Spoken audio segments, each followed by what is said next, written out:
welcome to the Lisa Saunders Show. I'm Lisa Saunders, and I have two guests here today who I've never met before. So just tell me who you are and what is it you want to say? Hi, Lisa. My name is John Davis. I'm with the membership committee of Spark Makerspace.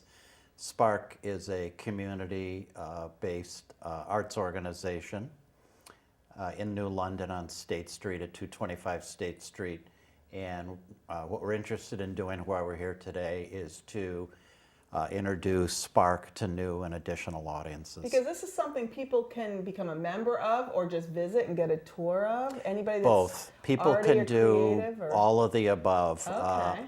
On Saturdays, it's a particularly good day for tours and visits. We're open all day from 10 a.m. to about actually 8 p.m. or so.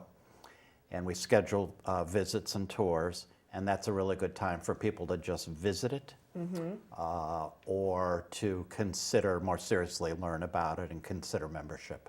Now, and who are you, and what are you going to talk about? Hi, I'm Allie. I'm a Connecticut college student. I'm a senior. I study sociology, and I'm an intern at Spark Makerspace, so I've interned there for the past year. I got connected to Spark through the Office of Community Partnerships at Connecticut College, because Spark is one of our community partners, and so I've been hanging out around Spark for the last year, doing a bunch of different tasks, helping them move into their new building on State Street, and it's been a great time. Now, are you arty as well? Because there's a lot, but I noticed it's not just arts. When because you sent an article in that I read, it was very well done, and it showed me that even knitters are welcome. You know, people that you aren't sitting there with a blowtorch or with a paintbrush.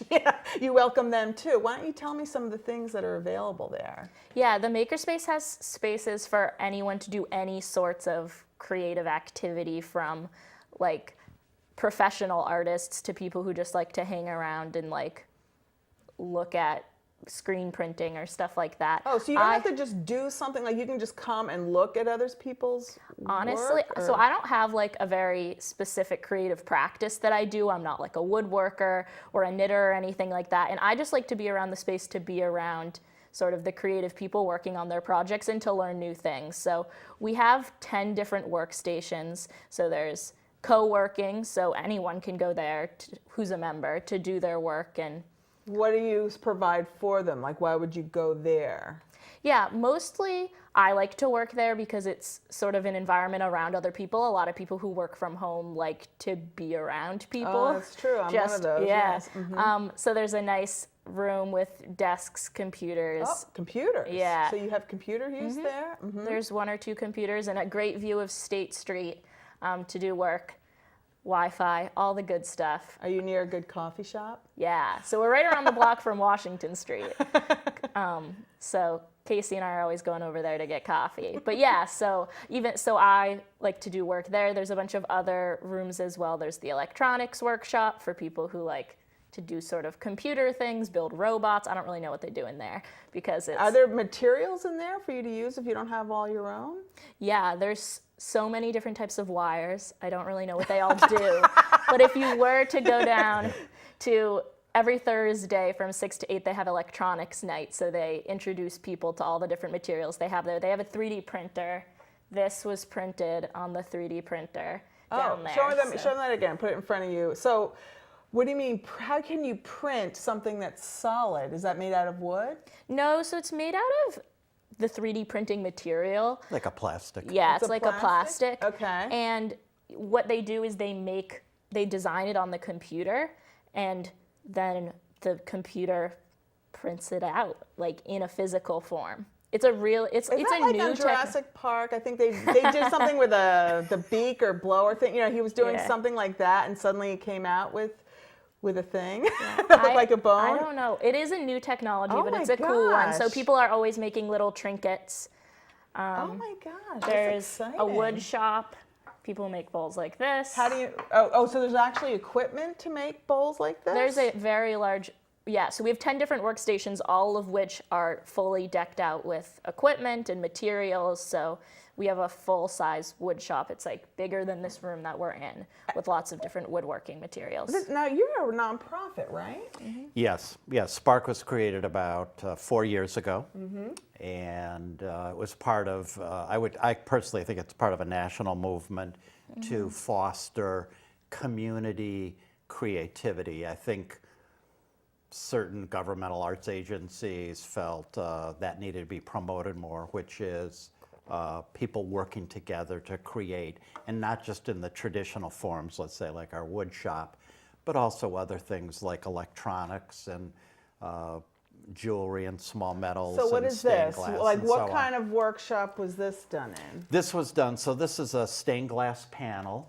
and it was made in our stained glass department. Oh. And if I could just back up, so with these 8 or 10 departments that Allie's talking about, we offer a few things. One is for people, you don't have to be a member, but they're called meetups. And those are they're what would you say, Allie, about once a week or so per department.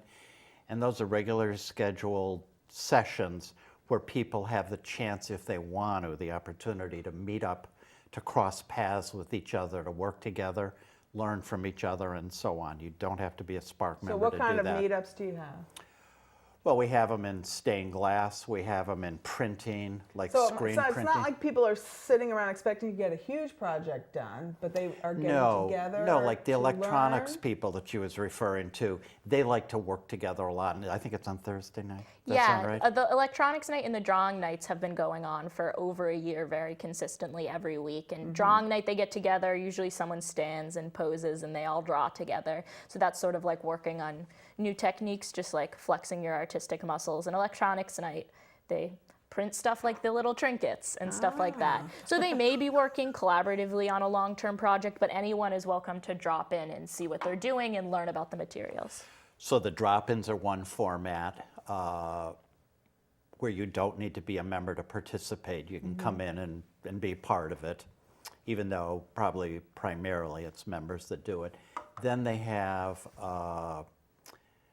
what are those weekly sessions called? Not really classes. Well, on top of the meetups, there are the classes. So those are usually paid. So you're learning a very specific skill. So like the stained glass panels is a 6-week workshop. Oh, okay. That we Like a week offer. workshop, Yeah, okay. that we offer all the time. So the classes vary in length. Sometimes they're a day, sometimes they're multi-day. The stained glass one, because it's a complicated process, is Yeah, I was gonna 6 say. weeks. So usually there'll be 2 to 3 people, usually not all members, who come down and learn stained glass with our stained glass leads. So that's another way for people, if they've gone to the meetups and they're interested in this certain form of making, but they don't know much about it, they can take a class so that they're fully knowledgeable.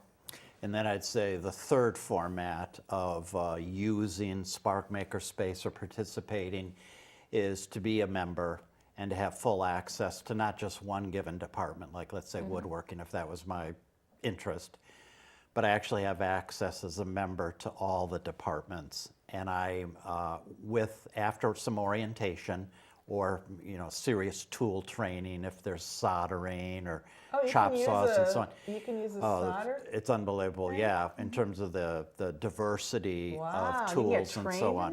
that? So you can either do meetups, classes, or as a member, use the entire space What do and you like to the make? equipment and the supplies.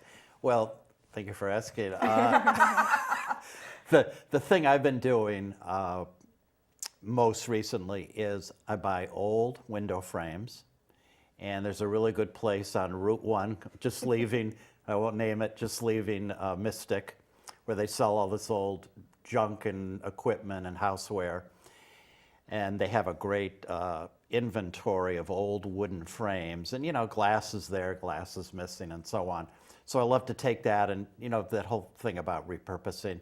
So to work with it, maybe put mirrors in some of the panels, or to make sure glass is in all the panels, and then enlarge a photo I've done, cut it up into, let's say it's a 6-panel window, cut it up into 6 pieces, put it in, maybe make it a coat hook and put hooks at the bottom, and so on and so forth. Oh, So I kind of really? like So it's not like something fiddling you'd with something stick like in that. somebody's house. I mean, not in Oh, it as is. a window. It is. No, but I mean, it's an art. I mean, it's an Yeah. art thing Yeah, yeah, that yeah. you put on the wall. That's very So for interesting. myself, I would say woodworking is my primary interest, and after that, I'm kind of interested in this whole stained glass, because honestly, I could see incorporating with an old window frame and different glass panels, I could see maybe one pane being a stained glass project I did.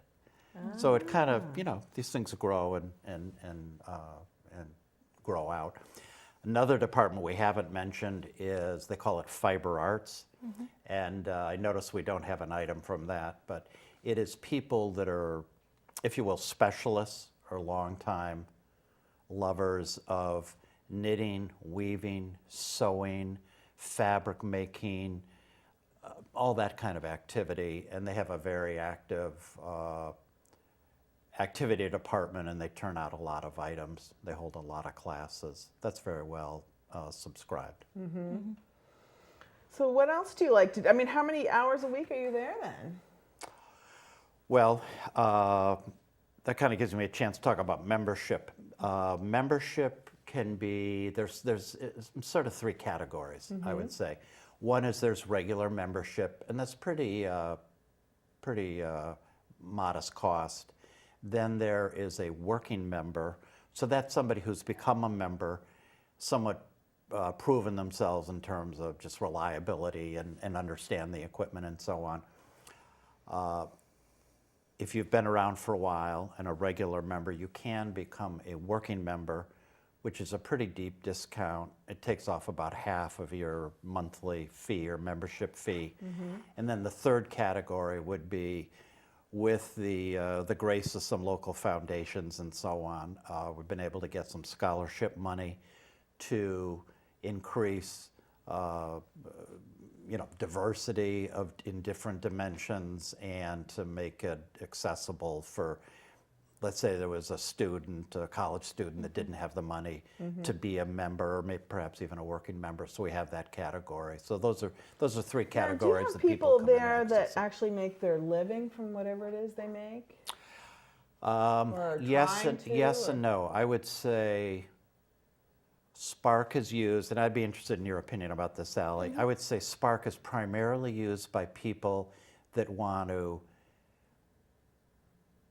not fiddle there, but work there, but not so much turn out a career or an avocation product.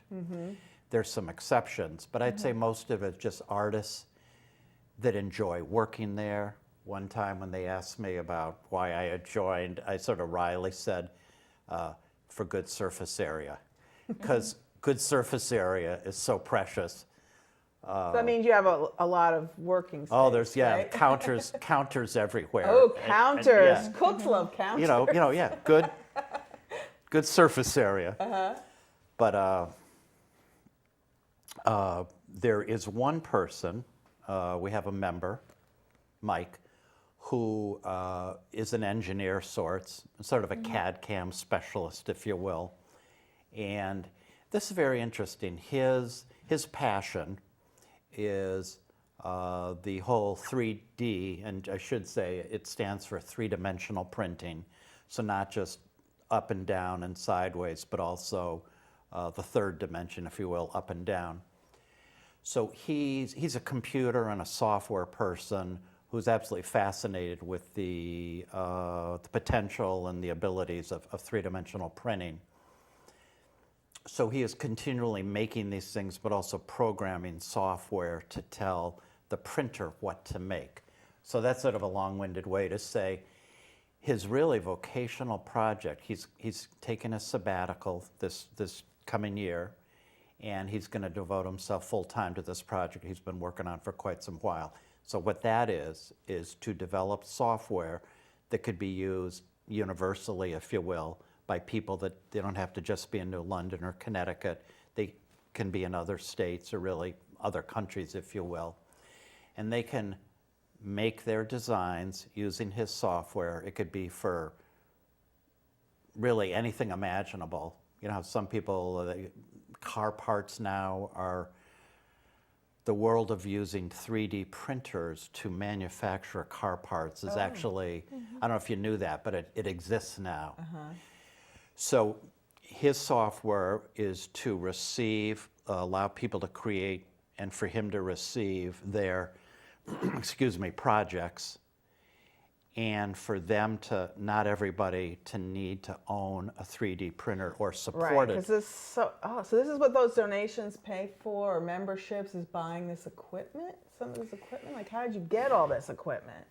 Yes, Allie may know more about how some of the startup of how I'm we. kind of curious. Yeah, so it was started around 4 years ago, so they've sort of acquired a lot of equipment over time. So donated equipment, buying equipment, like you said, through things. They're currently working on a project to try to get updated woodshop equipment, so a lot of times companies that produce this equipment will have sort of opportunities for nonprofits to apply for grants to get their products. So it's been a variety of things over time. Right now we have a good amount of materials, so most of the money doesn't go to buying new things because we already have the woodshop materials, we have the 3D printer, we have everything we need. So primarily donations go to making sure the building stays running and making sure we can continue to put on events and staffing costs as well. Because some of your events are free and open to the public, right? Yeah, Like, the for meetups example, are meetups? open to everybody. Oftentimes we ask for a small donation to help Right. keep it running, Yes. but they're open to everyone. And there's a lot of public-facing events that does people that can mean? come to.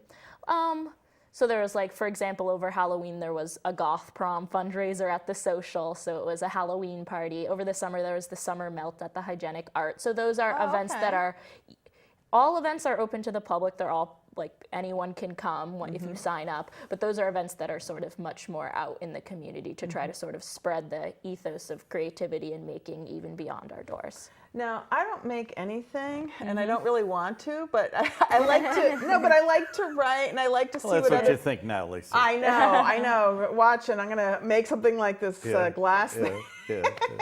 But say after but I've always wanted to make like a doll bed. Okay, would somebody like me be able to learn how to do that, and how would that work? Oh, definitely. Okay. Yeah, like I don't really make things on a regular basis. When I go into Spark and everyone's making all their things, I'm like, how do you do this?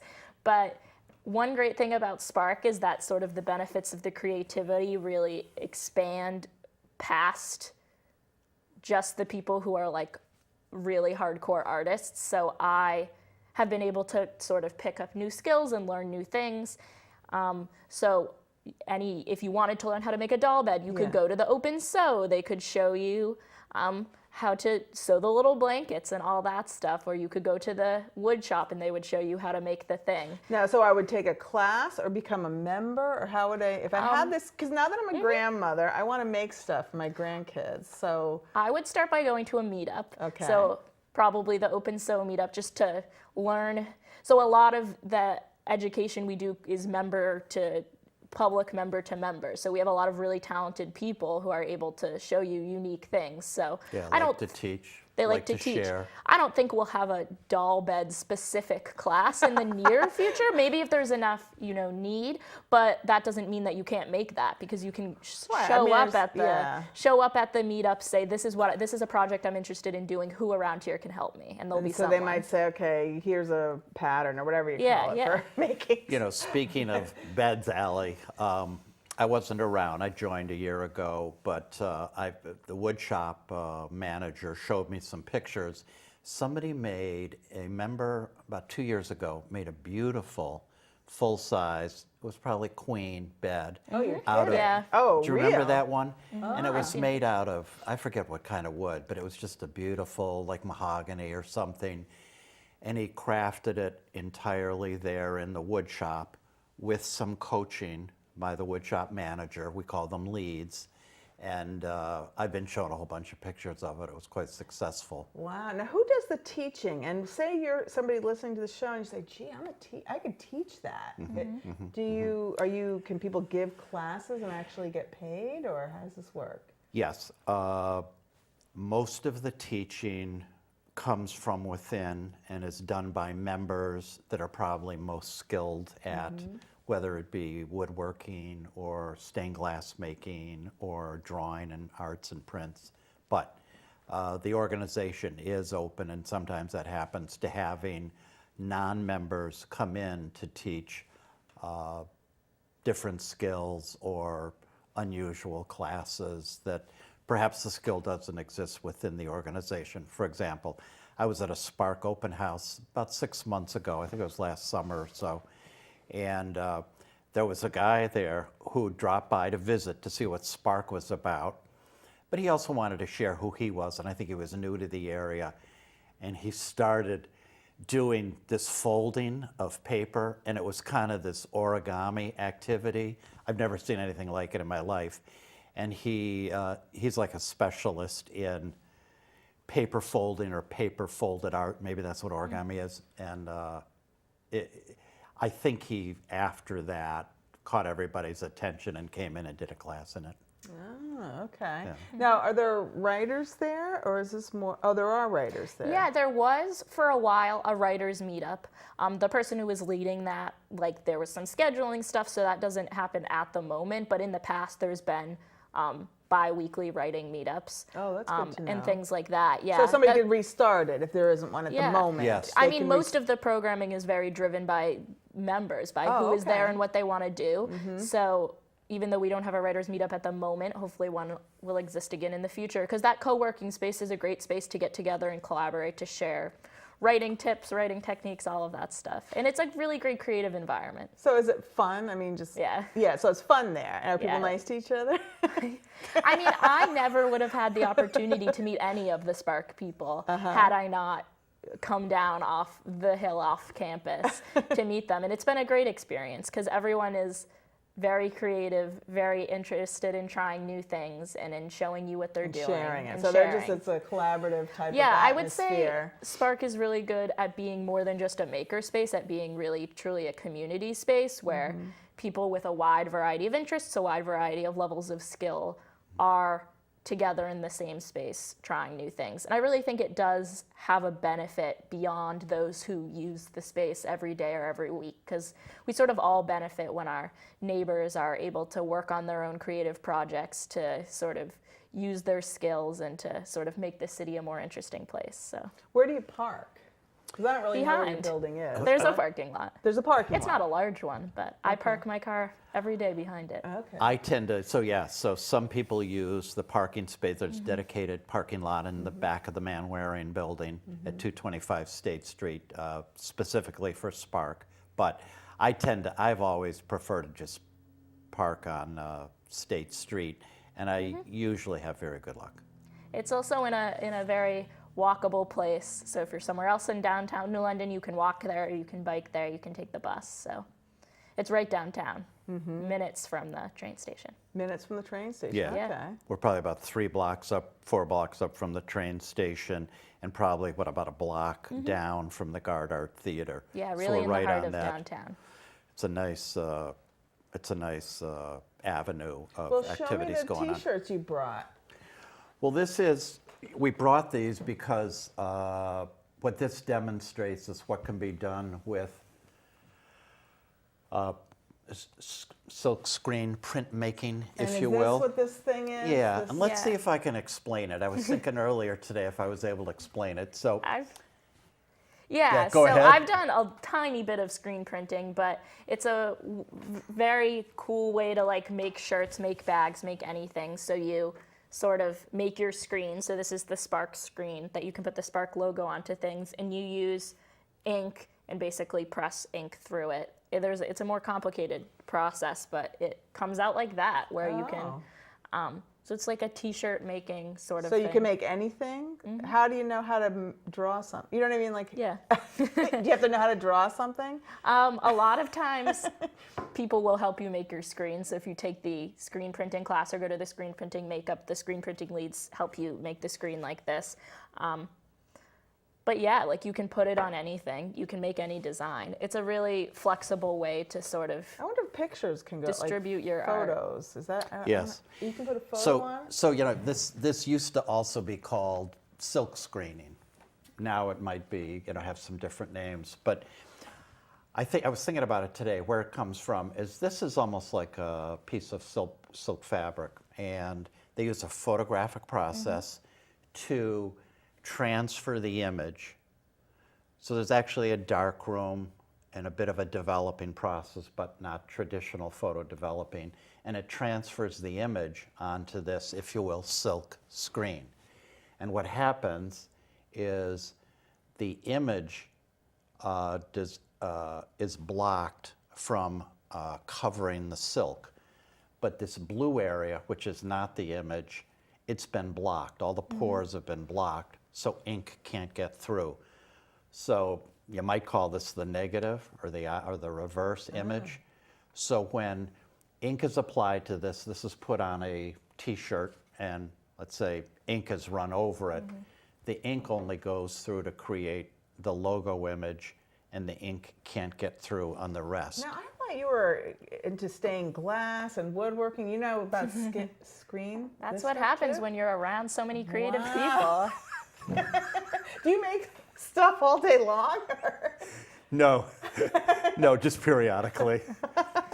That other T-shirt's a cool one. It's from the St. Patrick's Day parade. So is that one? Yes. Yeah. So they made a lot of Spark members marched in the New London St. Patrick's Day parade recently. So they were able to make shirts so everyone was wearing a special St. Patrick's Day edition of the Spark logo. That is it.